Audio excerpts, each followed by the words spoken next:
গতকালকে রাত্রে যা দেখতেছে এসে গতকালকে রাত্রে কাটা হয়েছে। তো আজকে সকালবেলা পাশের বাগানে টেফার আইছে।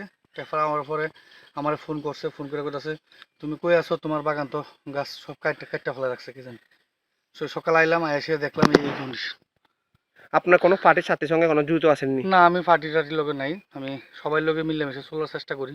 কিন্তু কি লিগে আমার এই ক্ষতিটা করলো? সব পার্টি আমার ডাকে, আমি কোনো পার্টির লোকে যাই না। এখানেও এই আপনার জায়গাটা কদ্দুর হইব? জায়গাটা আছে প্রায় 9 কানির উপরে আছে। সারা কদ্দুর আছে? সারা 700 আছে। সারাগুলি সব যদি বড় গাছ তো খাইতে ফেলা যায়, সব শুধু কাটটা ফেলাই দিছে। যদি শুধু শুধু গাছ আছে এটি সবটি সাইডটা দিছে, যেটি মানে আর কোনো কাজই লাগতো না, সবটি মরে যাবো গা।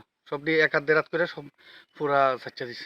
আপনার কোনো পার্সোনাল কোনো শত্রুতা আমি আসেননি? পার্সোনাল শত্রুতা আমি এমনি তো টুকিটাকি তো মতভেদ তো থাকেই, কিন্তু এমন ধরো মতভেদের লেগে যদি মানে এই এরকম ভাবে ক্ষতি করে, এটা তো আমি ভাবতেও পারছি না। আপনি এই বাগানটা করতে এমনি টোটাল কত টাকা খরচ আমার হচ্ছে প্রায় 7 লক্ষ টাকার উপরে গেছে এই বাগানটা? এই বাগানটা। আমার সমস্ত কিছু হিসাব নিকাশ আছে।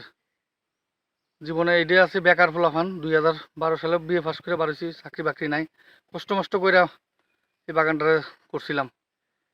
কিন্তু আজকে এটা আমারে কি লিগা আমার এমন ধরো ক্ষতিটা করলো, এটা আমি বুঝতে পারতাছি না।